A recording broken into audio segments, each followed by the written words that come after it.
गंजाम जिला बुगुड़ा सहरर ऐतिह्य भंजपीठ प्रतिष्ठित अंचलर आराध्य देव श्री श्री बलदेव स्वामी मंदिर परिसर में प्रभु नृसिंहनाथ ठाकुर जन्मोत्सव पालित हो जाइछि। प्रभातर नीति नियम और परंपरा अनुसार होम कार्य आरंभ करने सह प्रभात आलती सारिबा परे सायंकाल प्रभु श्री नृसिंहनाथ चलती प्रतिमा को घंट घंटा एवं मृदंगर ताले ताले नगर परिक्रमा कराई दोल मंडप रे विराजमान करथिले। यापर रात्रि सारा बुगुड़ा निकटस्थ शंकुरु ग्रामर भगवत स्वामी नाट्य संघर सांस्कृतिक कार्यक्रम भक्त प्रहलाद नाटक परिवेषण करा जायतिला।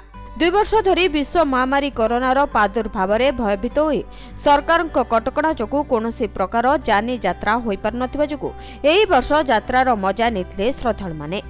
एही परिप्रेक्षी रे शरद चंद्र महाराणा देवेंद्रनाथ पाणी समेत समस्त पुजारी वृंद सुपरिचालना करथिले।